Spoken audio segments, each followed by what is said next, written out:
Welcome to the Eyes Up Mindset podcast, where we explore what it means to grow daily and find our best in every aspect of life.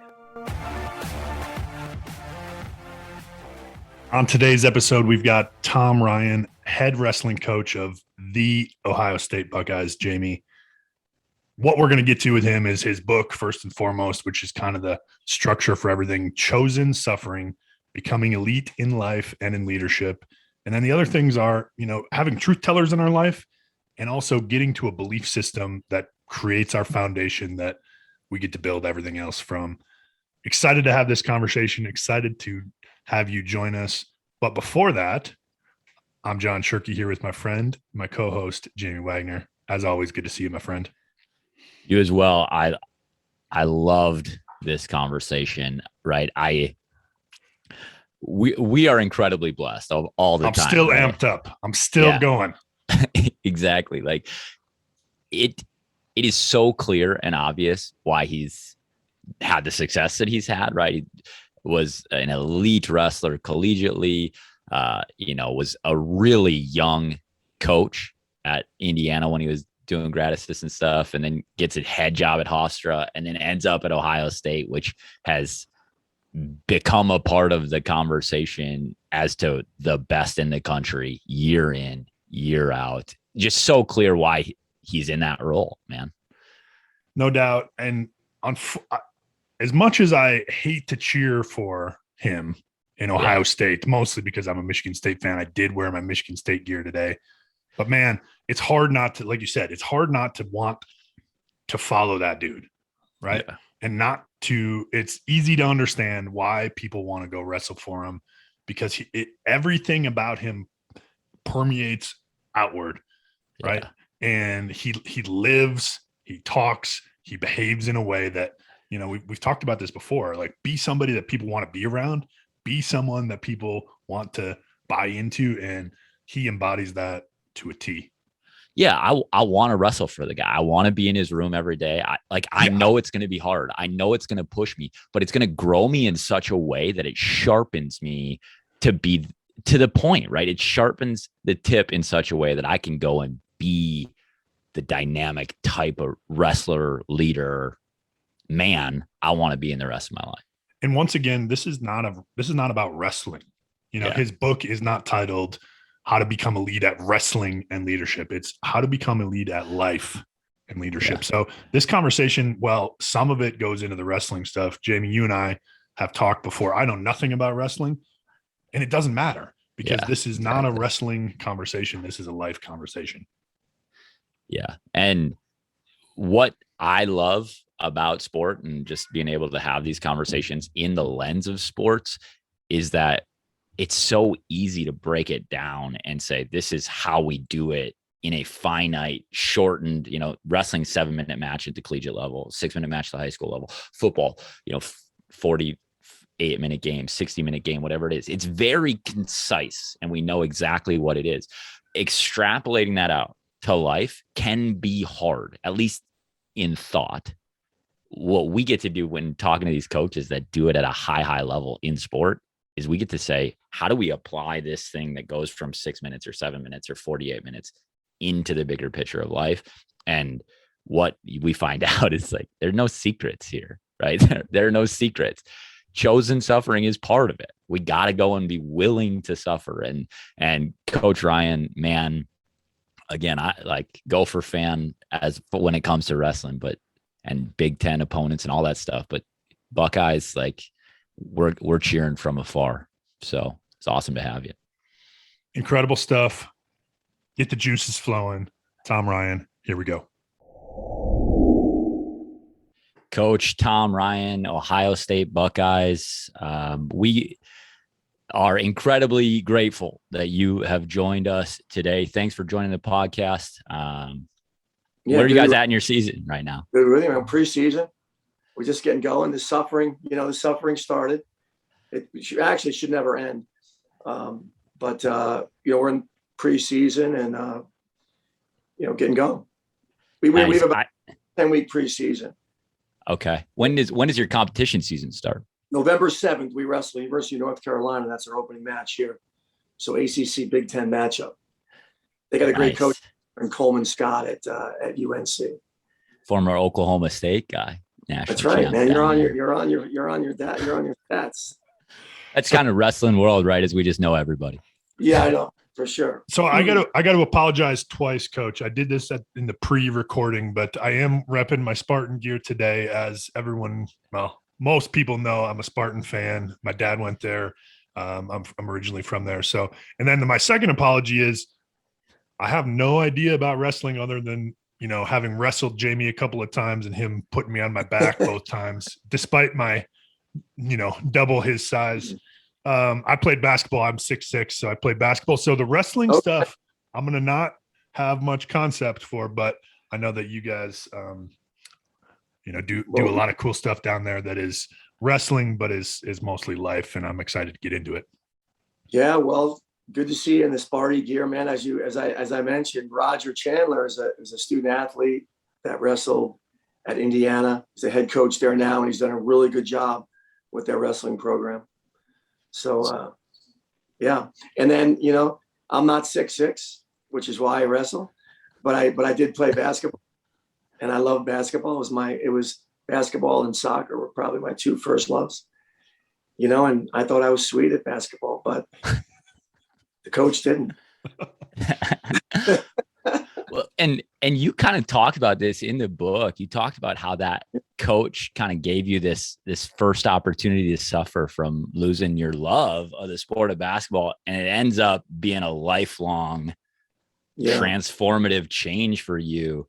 How did that, you know, process get you to here in some ways? Yeah, I mean, it's amazing. You know, I love the Garth Brooks song, Unanswered Prayers. Yeah. You guys are any country music fans? Right? Garth Brooks, for sure. Yeah. Right. It's like, man, I wanted this. I wanted this, and I didn't get it. And because I didn't get that, I ended up with this. And what a blessing it was. Right. So, you know, I truly thought I was sweet in basketball. You know, it was like 10 points a game, and I would shoot a lot. And, you know, then you leave your little world that I was in of, you know, elementary school basketball, right? And you enter the junior high. It's like, wow, there's more guys trying out. I haven't seen this many dudes around, you know. And then you realize at some point that, well, in seventh grade for me, it was that there were more people better than me than I'd ever been around. So back in the day when I was a kid, at least, you know, they would just put the names on the locker room wall of who made it. Like, you didn't get a long, you know, sit down and explanation. It was just either your name was here or it wasn't, right? So you walk up, I walk right up to the locker room, like, I'm looking. And this comes back like, this is what? Geez, how old are we when we were in seventh grade? Maybe 12? 12, yeah. 12. So it's, you know, this is 40 years ago. But I can actually see the paper on the wall right now as my mind looks at it.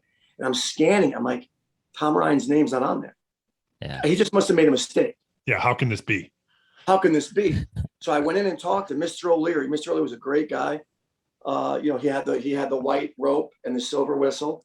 You know, he had the clipboard. He was your gym teacher. And I was like, Mr. O'Leary, I think you left my name off. And he said, listen, he goes, Tom, you didn't make the team. You're aggressive. You foul a lot. And you should try wrestling. And I'm like, what?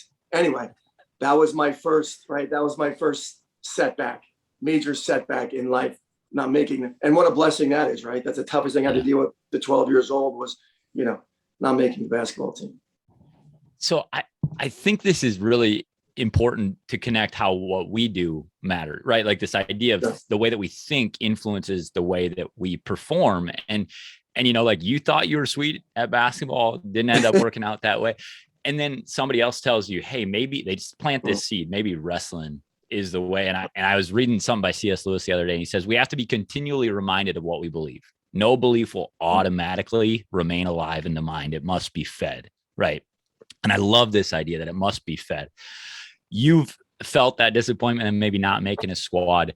You guys, you know, you can recruit the best in the country right now to the Division I level. But I would imagine there's some times where that belief about I'm pretty good, I can hang at this level gets tested in a big way, maybe even right now for some of your freshmen, right? How are you guys feeding that belief that they belong there, that they can maybe be the best in the world or the best in the country with your guys' help? Yeah, that's a really good question. I would say that, right, I think, right, we spend our lives, trying to figure out who we are, right? And the world wants to tell us who we are. And a handful of us, right, have this one coach or this one teacher or this parent or this mother or this grandfather or this sibling that actually in your life is a truth teller. Mr. O'Leary, right, was a truth teller for me. I've been blessed to be around a lot of truth tellers, right? I was never, it's leadership, truth, and love, right? Yeah. People in my life, they weren't, truth to belittle is one thing, right? Truth and love is something completely different, right? Truth to make you feel like less than you are is useless. Truth to just be truthful and genuinely care about something is something different. So I found a lot of the guys in my program. And listen, doubt's real, right? Fear is real. Stress is real. I found that a lot of the guys that I coach that ultimately do extremely well, they've had people in their life that build into them and separate. They separate who they are as a human from their performance, right? And that's, the young man who's elevated in his home because he's a special performer tends to be someone who can struggle more later because your existence, right, is based on your performance and not who you are. So we talk a lot about our core, our opus. Who are you? What do you stand, right? What do you stand for? Like we build into our guys quite a bit. So this is kind of funny, but people say, you're a wrestling coach, right? So the first thing, right, someone would think of was, oh, that's tough. Like you must, like when they come in there, you must just crush them, right? The reality is the first things that we do. The first thing is we teach them how to listen, right? We teach them how to listen, like shut up and listen. Yeah. You've heard it probably 100 times on your podcast, like, dude, you got 2 ears and 1 mouth, right? Right. So it's really teach them how to be a good listener, understand someone else's viewpoint, right? All those things that go with listening. We teach them how to write, how to express what you're thinking, because there's so much power, right, in writing. And then the third thing is we teach them, and I think I think anyone that watches Ohio State wrestling on an interview, if my guys are interviewed, for the most part, so we teach them how to speak clearly and concisely and to say what you mean to say, right? Because I think right often we don't think before we talk and we're just chirping and you sound like a knucklehead, right? So we don't want that for our guys. So those are probably the 3 things that within our team, who, forget, the ring you got on your finger, that's going to fade away, right? In fact, you're a national champion. Who are you? What do you stand for? And again, the world wants you to be confused about that. Yeah. Right. So we try to,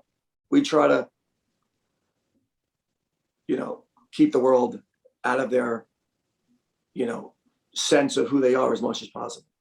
So Coach, I think there's a lot of people that would say, man, that's incredible. That's great. How do you do that? How do you incorporate that? Because obviously you got to still win matches. You got to still pursue the goals that you have. And I think, in our line of work, and I'm going to ask this question because I think for us, we believe it so deeply that it's so important that you just build it in. But I think there's a lot of coaches that listen to our podcast and a lot of coaches that Jamie and I come across where it's like, well, I only have a certain amount of time. How can I give some of my practice time to teaching kids how to listen or how to write or how to speak? Like, yeah, you guys are good at this. You guys are good podcasters. This is a good conversation. Part of being a great leader, and part of really wanting to impact people is knowing what questions to ask them, right? There's so much power. You know, I found in my life when someone tells me something, I kind of listen. When they ask me a question, it transforms me, you know, because I've got to actually think about it rather than being told it. So, you know, which is the power in this podcast, right? When you get on a group of guys that people that are asking good questions, right? You've got me thinking. If you can get me thinking, right, I can grow, right? If you're telling me quite often, when my wife asks me a question, I listen a lot more close than when she tells me, right? We put up a barrier guilty. when somebody tells us, What? right? We're like, I'm out now. I mean, would you mind taking out the trash? Or, hey, knucklehead, go get the trash. You know, it's like, no, now I'm not going to get the trash. You know, I love you just the same. But so I would say, I mean, that's a really, so what comes to mind for me with that is, right, we've got to know our beliefs, right? Like we have to know them, write them down. We've got to know our belief system because it's going to get in the darkest times, in the toughest times, there's no question it's going to get rattled. And if you don't have one, you're toast. If you don't have one, you have no chance. If you have a belief system, there's still a challenge, right? And the challenge is that gap, that space, that chasm between the belief system and the action behind it. And that's a big gap, right? Peter Kreeft, have you reading Peter Kreeft? So he said reading a book, right? Reading a book about something can be an obstacle to doing it because it gives your mind the impression, right, that you're doing what you're only reading about. And that's how the mind works. You know, we tell our guys in between practices in the morning, between the morning and afternoon, or when you're supposed to be relaxing on the weekend, if you play 5 hours of video games, right, your brain cannot differentiate between you being in the bush of Afghanistan and being on your couch. You're in fight mode, you're competing, and you're releasing chemicals into your body, just like you would be in the woods, right? So if the weekends are about rebuilding from the torture we threw at you the whole week, and you're playing video games, you're out, you're fighting with your girlfriend, you're stressing, you are not rebuilding, and you will be worse on Monday, despite all the work you did, than you were on Friday. So the first thing to answer that question is you got to really know your beliefs have to be written down, and you got to know what they are, and you got to read them and over again, and you got to rinse them because they'll transform, right? They'll transform. It's like I really believe this, and this happens. Like, you know, until something touches you personally, it's hard to be that sure about the belief. So the second thing I would say is once you know your belief system, like listen, there is no way that I would ever cancel a leadership meeting for practice because my belief system, how do I get them to learn it? We do it, you know, and they see the consistency that I have. Well, coach, maybe we should practice more. No, this is a deeply rooted belief in me that this will help you. We're going to work out. We'll get plenty of workouts in, but this is what you need. And you just stick to it because it's easy, right? You're lost. It's like, we need more practice. We might need more practice, but we don't need less leadership, right? We don't need less conversation, right? We don't need less who we are. You know, I always say, you know, I think this is a simple thing. I've heard it, but you know, if you want the team to get better, be a better you. Yeah. Right. The way you make your team better is you make yourself stronger. So I think, you know, for me, I would say to coaches, you know, you bring in your staff. If it's a middle school, junior high, you work together and you define who you're going to be.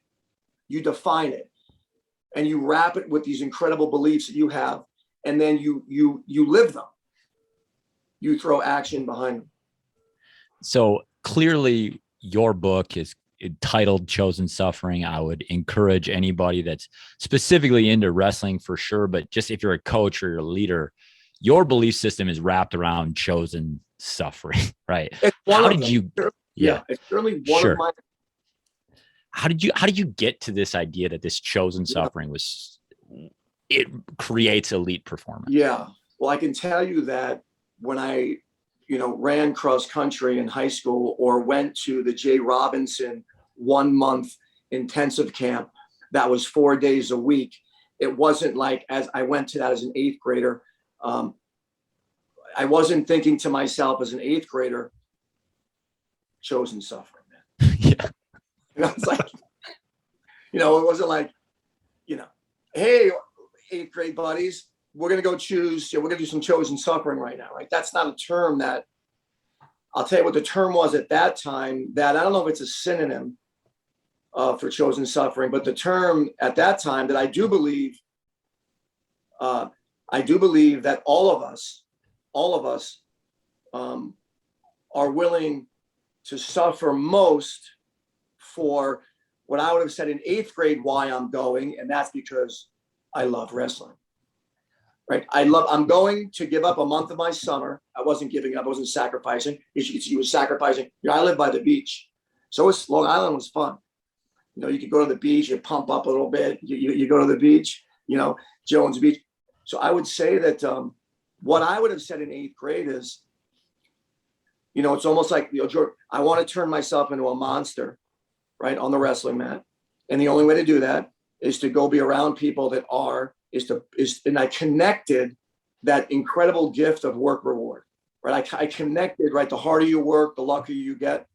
So in eighth grade, when I went, the term chosen suffering didn't enter my mind until unchosen suffering came into my life. And that's when I drew the line in the sand. There's two types of suffering. Up until I was 36 years old, the only type I ever experienced really was chosen suffering. When I say, that, I mean, it's like, sure, mom and dad got divorced when we were young. That was hard. I mean, I cried a lot. They weren't living together anymore. I was a young kid. I was second grade. It was hard. It was really hard, but it didn't bring me to my knees. I lost wrestling matches. It was hard, right? I didn't want to lose wrestling matches. I didn't choose that. That was hard. But chosen suffering for me was just something, when I thought of chosen suffering, I thought of all the hard things that you do to attain something that you want. Right? I would say that's the general definition for me. Sure. When I was assessing where this book, Chosen Suffering, came from. And it was called Chosen Suffering because of all the things I thought about that I chose to do that just hardened me. One of those that's incredible, and you get into more detail in the book, is you were competing with your brother at Syracuse, your best friend in the world in wrestling. And you're like, I'm not going to reach the pinnacle unless I go to the pinnacle. And you transferred, you're on a full scholarship athlete at Syracuse, and you transfer to Iowa to walk on. Yeah. That's an incredible choice. What did that experience teach you about giving that up and then choosing this other thing? Yeah, I would say something that I was, I feel really fortunate. I was around amazing parents and just a really good community around me. And I don't know if everybody is gifted with that, right? Unfortunately, the world's not fair, right? Not everybody, right? I call it being a strategic follower, right? A strategic follower. Scripture talks about being a strategic follower. And it's like, you're not just a follower, it's who are you following, right? And why are you following them? And I was really fortunate. My brother was amazing, right? My parents, I was just in a really good, environment. And, looking back on that decision, like you said, I was roommates with my brother. I was on a full scholarship, but I was obsessed, right? I was obsessed with I had a lot of truth tellers in my life, right? So I never fabricated truth, right? It was like, well, I just believe this. What foundation do you have to believe that? Like what data can you throw at me to say, do you actually believe that? Because right, the world's full of, I think that, so it's real. No, it's not. And the student athletes and the people I've been around in my life that think that way get their butts kicked by people that think the other way, right? It's like black and white. You either get it or you get whipped by the person that doesn't. So for me, it was kind of like, I don't know, at a young age, listen, I need to be around. I love my brother. He was tough as heck. I need to be under Dan Gable. His influence, I needed his influence in my life, right? So because he won 21 straight Big Ten titles, because Olympic champion, because he coached Olympic champion, because he won 17 national titles. Because every time I watch, NBC Sports, half the finals were Iowa guys at the time. So it was like this, it was factual data. There was data behind it. It wasn't this feeling, right? I mean, trusting our feelings all the time is a terrible way to live, right? I mean, it's a Stockdale, right? It's a Stockdale paradox, right? The guy that made it through the torture of the Japanese prison camps, the guys that made it through, the guys that came back, Stockdale said, here are the ones that came back, right? The ones that had a perfect balance between optimism and realism. The ones that didn't died of a broken heart. I'm going to be out at Christmas time. I'll be out at Easter. I'll be at Thanksgiving, next Christmas, No. Listen, get in your head. There's a chance you're never getting out. And somehow find a way to live in it, right? So for me, I don't know why. It was very clear to me what I needed to do. And what I needed to do was transfer. So I packed my car, drove out to the University of Iowa, stayed in the car sometimes, met some people, made some friends, and it was a life-changing strategic move. No doubt. So, Coach, talk about that concept and how you help, because my guess is some of your guys coming in have some of that balance between optimism and realism. But what is that process like in helping them to learn that and to balance that out as well? Yeah, it's just a lot, right? Number one, it's just a lot of communication. It's a lot of connection, right? We talk about influence, right? Like leadership isn't, sure, there are leaders that just beat you down, but I'm not choosing to follow you. You're just beating me down, right? So influence, right? When I think of influence, which is leadership, right? It's me choosing who I'm going to, leadership, right? So leadership is influence. And I think about influence, and there's a couple of pieces to it. For sustainable influence, right? Like there's plenty of people that influence people in a bad way. Right. It's like, cults aren't necessarily in it for the genuine good of those that are in the cult, right? So influence is about a couple things. The first thing influence is about or being influenced is competence, right? I'm not going to follow someone that ultimately I realize is incompetent. So competence, am I a constant learner as the head coach? Listen, am I constantly trying to improve, right? So that's a big piece of being influenced in leadership. The second piece that's huge, right, is just character. It's just character, and it's being, it's like, listen, I am far from flawless, but when I mess up or I talk to you in a way that you didn't like, or, I'm willing to apologize. It's like, dude, listen, I'm human. I'm sorry, man. I could have come about that another way. And then the third piece is just connection, right? It's just being able to connect. So I think, developing people is about really connecting with them and trying to figure out who they are and how can I help you?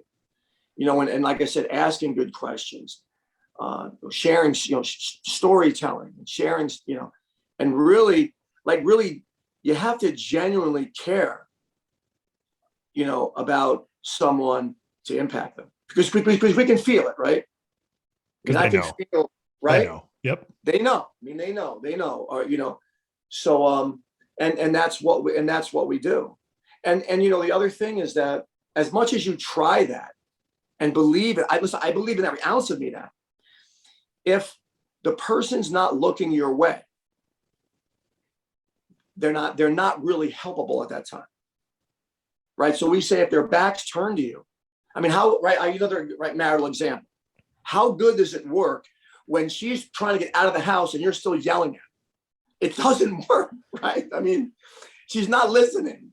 And if I'm walking away, if their back's turned to you, they're not listening, right? So you don't long for, but you're prepared for those moments when they're really hurting. When they're in a jam and they come to you and they're fertile, right? Their mind's fertile. And there are these critical times, right, where you can really touch somebody. And you gotta be ready when that door opens. How do you get ready? Is it just that thing that you're talking about, that constant look to improve? What are you engaging with that's growing you? You said the best way we can grow our team is to grow ourselves. What are you personally doing that's growing you? Yeah, no, I think, often, often the problem with the organization is the leader, right? But they don't see it. They need, most people around them, a lot of leaders at a high level, they're around people that just are afraid to tell them the truth, or they surround themselves with people that are puppets and won't tell them the truth, and it's like, I really tell my staff over and over again, if you see something, if you see, you gotta tell me, right? We gotta be, I love you. I want to improve. So the first thing with that, being ready is you make sure you surround yourself with people that are truth tellers.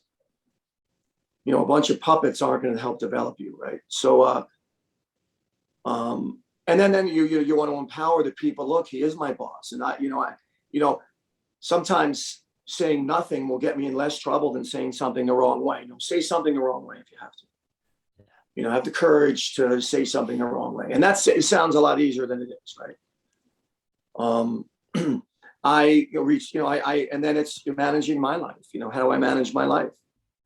What are the disciplines in my life? I believe heavily in reading scripture, reading something that's uplifting, right? Starting your morning right, heavily in that. Get the day started right. Take some quiet time, get the day started right. I believe in fitness. I just believe that, college campus is, this is a goofy response, but I'm going to say it anyway because I believe it, right? So it's like, some of this rhabdomyolysis, they're overtrained, right? So sometimes it comes out that these kids were overtrained. Is it too dark in here? That light just popped up. Good. All right, so it's like, all right, if I was in charge, right, I would have every coach suffer, because you can get so removed from suffering that you can't relate to it anymore, right? And if you can't personally relate to something, if it's not personally, so it's like my first rule of life. If it's not touching you directly, then you'll have a hard time understanding it. Not that you can't, but you'll have a harder time understanding it. So get in touch with suffering every day. Do something hard, right? Do something hard every day. It doesn't have to be, sometimes not even physical. Listen, every night I come home, I like a fudge pop. I'm not going to have a fudge pop tonight. Start small, right? Build some confidence. I can do this. I'm going to leave the fudge pop in the freezer, but you start small. You start small and you do something hard every day. And before you know it, it's like, wow, look how far I've come, because it's daunting. Absolutely. I had a goal to start running this summer, and one of the coaches we worked with is like, Coach, you're going to run 200 miles with us. I was like, no way, not a chance, never. Right. Wow. And I started, and it was like, my goal was 2 miles a day, right? 2 miles a day, just get 2 miles a day. And all of a sudden, like, I'm still running. That task was over. I'm over 400 miles for the year. And it, like, I look back and I'm going, I ran on we did a 10-mile run, and my goal was only ever 2 miles. Right. Yeah. That was all I ever started out. It just, that compound interest to suffering is incredible, and I good for you, man. Dude. Yeah. It's transformed the way that I think too. Right. Doing that has transformed the way I think. Yeah. And I believe this. I don't know if you guys do. Right. And then maybe there's some holes in this thinking, but this is a belief I have. And that's simply that most often what we want more is what the outcome will be, right? So if I want to quit smoking more than I want the smoke, I know it's addictive, and I know it's hard, and I know, Nikki, I'm not downplaying any of that, but ultimately, what you want more will be the outcome, right? And if you want to quit smoking more than you want to smoke, you'll quit smoking. Yeah. Well, because what we focus on grows, right? I was going to say that we can develop those wants, right? And what our focus is through, that's what we do, is help people develop the skills mentally to say, hey, these are my goals. This is where I'm going. I love you. You said, read them and then rinse them, right? Read them and rinse them. Yeah. Let's go. Right. Read them, rinse them. Yeah. Right. Read them and rinse them. And we got to reset them and keep going. I love that. So I read this from you, and I think this is a big misconception from some coaches. You've coached some of the best to ever do it, right? Logan Stieber, one of 4 gentlemen ever to win 4 national titles. Kyle Snyder wins an Olympic gold medal at 20 years of age. And they're preparing to go and be in the world championships, compete against the best in the world. And Kyle goes out and wins one. I think Logan probably did too. But like you were just talking about, their focus right now is fundamental technique, fundamental skills. Yeah. Why is that such an important thing to come back to when the level increases? Because I think that focus, we start to focus on, I got to go get better because I'm going to go and compete against this guy. And he's doing all these different things. No, you're like, no, let's come back to our base. Let's come back to our core. Why is that such a big deal?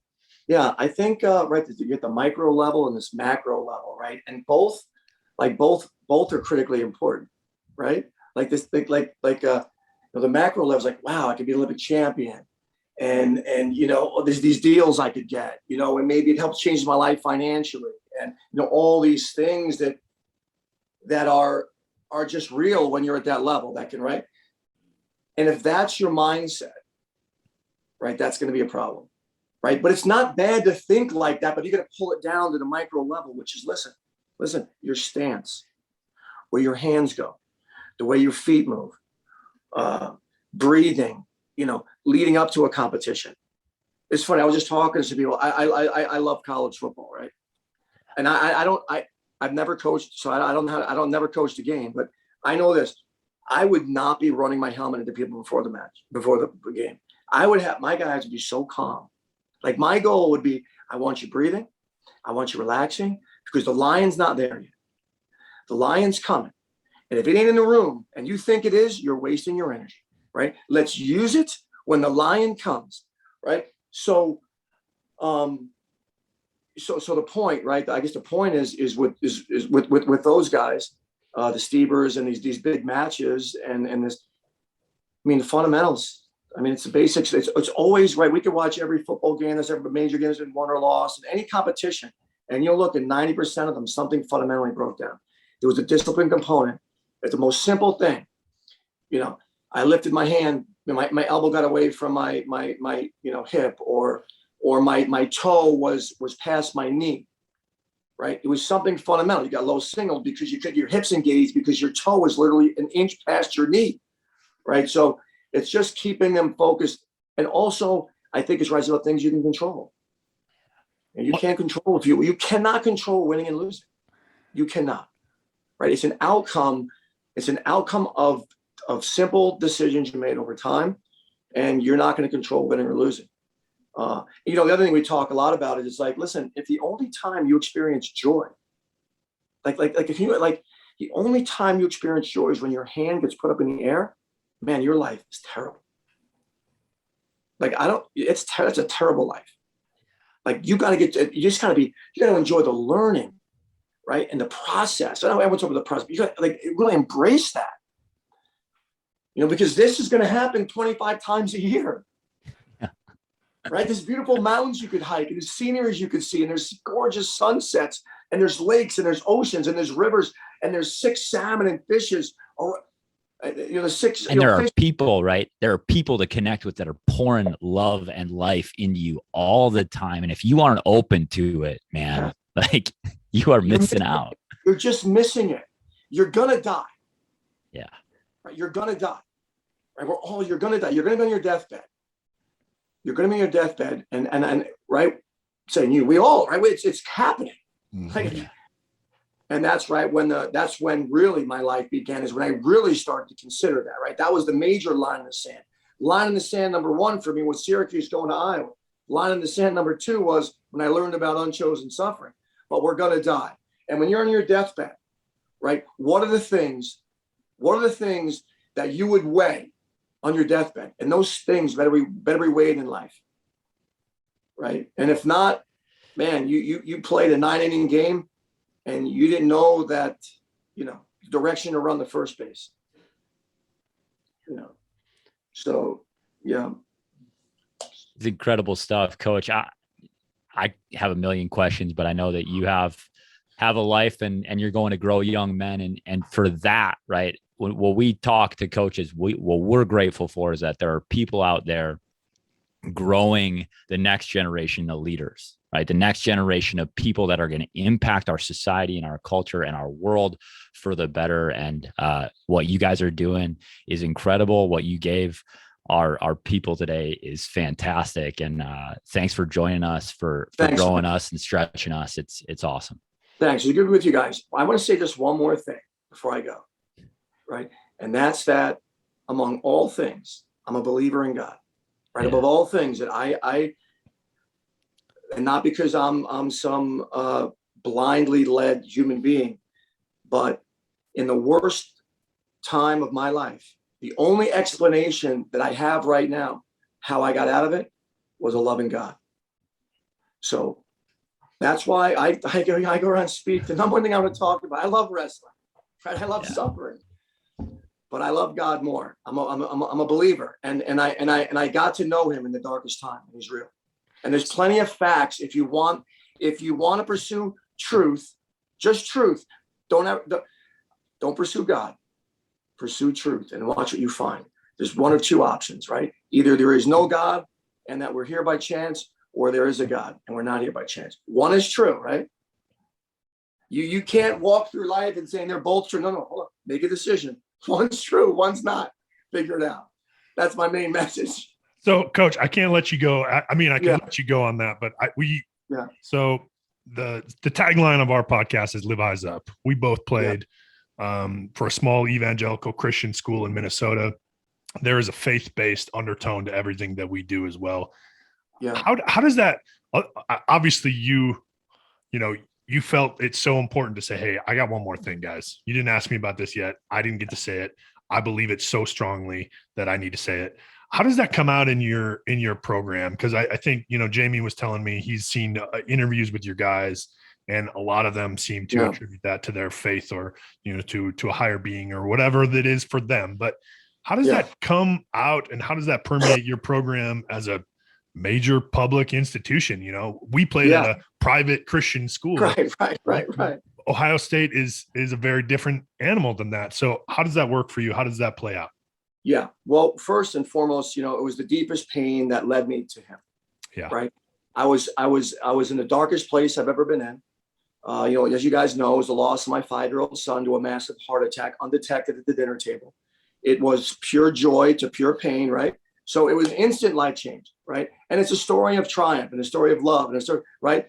So, it's not a crutch. It hasn't been a crutch for me in my life, and it never will be. Right.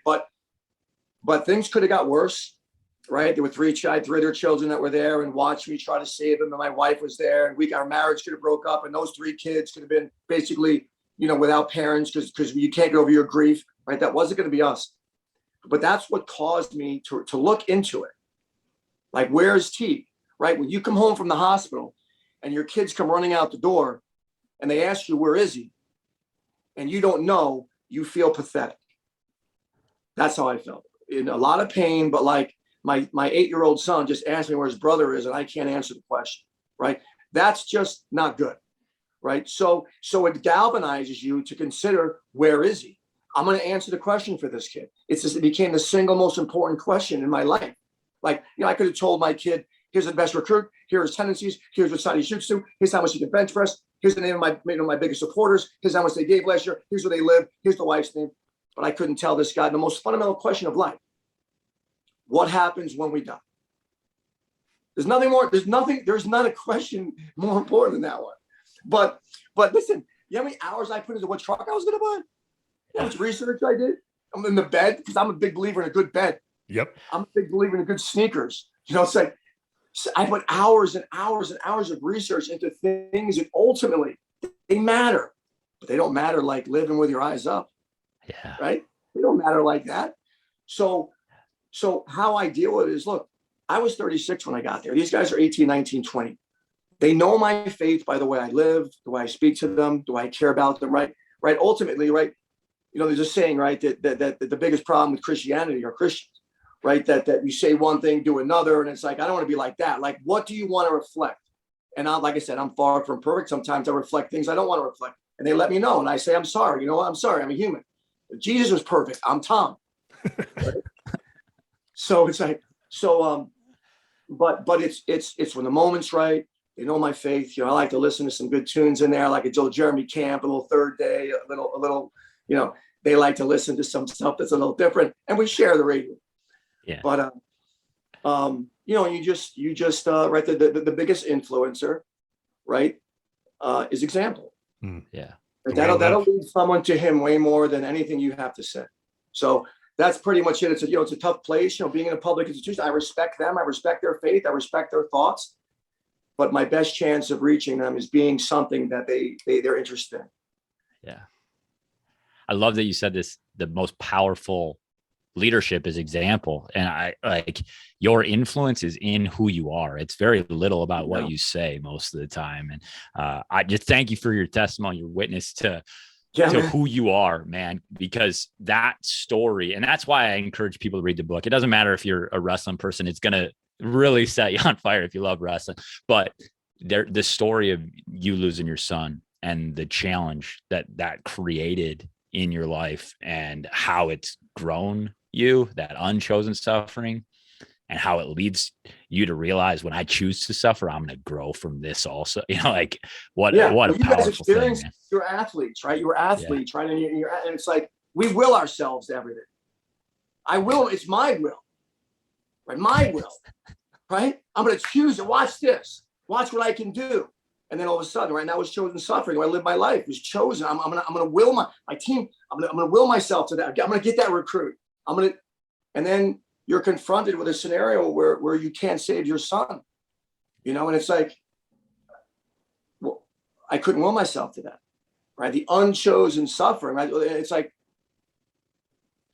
and that's when the definitions for me became very clear. Between chosen and unchosen. And it wasn't the chosen suffering that brought me to my knees. It was the unchosen. This is out of my control. I've got to surrender this. I've got to surrender this. So surrendering was the point, right? Where they say, right, where wisdom, where you start to get wise. Coach, appreciate your time. Thanks for joining us. Hey, live eyes up, man. That is bad. As soon as I saw the email, I'm like, that is a heck of a name. I love it. Peace, brothers. Thanks. Incredible stuff once again.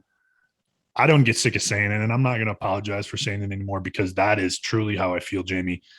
I've had goosebumps from the start of this conversation to today when we're recording right now, which is the next day, because we couldn't even comprehend all of the things we needed to process, figure out what was important for us as takeaways and come back to it, which I'm still jacked about the conversation we just got to have. Yeah. And I think the best part about it is I've had these exact conversations with coaches in the last 3 or 4 weeks, right? I've had these conversations where our job is to seek truth, right? Our job is to be transparent and truthful with our athletes so that they can understand where they are today, so that they know where they're going tomorrow. I've had the conversation that we have to have high character, right? We have to have high character. Otherwise people aren't going to follow us. And then we need to make consistent connections so that they'll come and be willing to give the best version of themselves, so that when we tell them the truth, it's not out of nowhere, you know. And the stuff he's saying is fundamental, foundational leadership tools, right? But it has to come from somewhere, right? And to me, the big takeaway is like, you have to have a deep set of beliefs that are going to push you to where you want to go. Because if you don't, like he said, when the darkness comes, when the challenge comes, when the heat is on, it's going to get rocked. You're going to get punched in the face, and you got to know who you are. And, you know, when we push deep into that 7th minute of an elite level match against an unbelievable opponent, you're going to get tested. Well, and having the belief system is the start, right? He talked about that too. He's like, if you don't have it, you have no chance. Yeah. if you understand who you are, what you believe in, what your foundation is, at least you have a chance when the darkness comes. In those moments, it's still going to be hard. It's still going to, that unchosen suffering at some point is going to bring you to your knees, and you got to fall back on something. Right. And no, I agree. And the other part of that, and it ties all of it together, but is the truth teller thing, right? Having people in your life that are willing to say, hey, is this truly your beliefs? Are you at your foundation here, or are you behaving and making choices outside of that right now? And that is not easy to do, right? Like it's really easy to have people around us that tell us what we want to hear. It's really easy to put people around us that make us feel good, right? Yeah. That is not the task of elite, right? And he talks about, like in the book specifically, he talks about what does it mean to be elite. Our goal at Eyes Up Mindset is to challenge you to think about how you can grow and get better. Well, we want that never ending horizon sort of mindset where we are always pushing towards the horizon. We're never going to get any closer to it. Right. But we're always pushing that way. We're always moving towards that thing. And if we are just going through the motions and putting people around us that we want around us because they tell us nice things, like we're just going to be facing the wrong direction a lot of the time, because there's oh yeah, over there is good. Right. Over there is good. And that's easy to hear. And the flip side of that too, Jamie, is, are you a truth teller in other people's lives? Are you willing to give people feedback and say no, or challenge them when you do see? Because most of the time we do see it, right? Yeah. We see it in the people that we spend time with. We see the behaviors, we see the choices. Are you willing to say, hey, let's talk about this for a second? And the thing that I love, right, is that he is so much a truth teller that he's like, no, I have one more thing. I have one more thing. I am who I am, and I'm not going to apologize for it. My faith is deep, and it resonates through who I am because I had to go and seek it, right? I had to seek it in this moment of incredible hardship for our family, and I didn't have an answer, and I needed it. Like I needed truth in some way. And to acknowledge that at every step is telling the truth, right? It's that consistent seeking of truth, right? It's not just one time. And what you're talking about, being able to say it to other people, allows you to say it to yourself, right? It's practice, it's reps too, is that if you aren't saying it to yourself, you're never going to say it to other people. And if you're not saying it to other people, you're probably not saying it to yourself either. Like it has to be consistent in our life. And that's that foundation, belief system, fundamental technique, right? He talked about we're preparing for world championships and we're just going to go back to stance, right? We're going to go back to hand position. We're going to go back to, is our foot, our toe an inch in front of our knee? And that gives an opening for somebody else. Like we have to be relentless in everything we do in the same way, and look for truth, because it's going to show up and it's going to hammer you in the end if you're not willing to be relentless in that stuff, seeking. So I wrote this note down when we were talking. He talked about the fundamentals, and you asked like, okay, these guys are the best of the best, and you're saying focus on the fundamentals. And I had an opportunity. I was at Montana State watching film with the head coach because I'm part of the quarterback club or whatever. And it never ceases to amaze me, Jamie, because we think, okay, we got the Ohio State wrestling coach who's a national champion, multiple coach of the year in the NCAA and the Big Ten, all kinds of wins, all kinds of accolades, right? And he's talking about hand position, feet, knees, those things. I go to Montana State, we watch film, and you think, okay, these guys are Division I athletes. And what is he talking about? He's talking about effort. He's talking about hand placement. He's talking about false steps. He's talking about all of the little things. And it always comes back to that, doesn't it? No matter what level, no matter what you are trying to accomplish, it comes back to the small fundamental things that you do on a daily basis. And I'm going to say this, and it's going to challenge some of you, right? We think that it's okay to talk about those things as coaches and athletes because we get really tangible outcomes, right? In these short, concise moments. We don't see those tangible outcomes nearly as often in our personal lives. We have to focus on the fundamentals of life, right? Like, because those errors, those drawbacks, those setbacks come from a lot of those places. Or when unchosen suffering shows up in your life, you will fall back on the easiest type of behavior that you have. And if it's not fundamental, if it's not foundational, you will end up being challenged to a place where maybe you can't come back from, right? It's not about the setback, it's about the comeback. Well, what are you doing to prepare yourself to come back when the setback happens? That's got to be foundational. It's got to be fundamental tools. And, what a great reminder from, like you said, Montana State, Ohio State, doesn't matter. The highest level, that's what they're doing to get better today. Apply something. Take something from today, write it down, pick one thing, apply it to your life, choose to act, choose to live in a way where you seek opportunities and to live a better life every day. Thank you for joining us, Jamie. I appreciate you, listeners. Thank you for joining us. Subscribe, rate, review, all of that good stuff. Most of all, share it, give it away. We look forward to seeing you next time. And as always, live eyes up.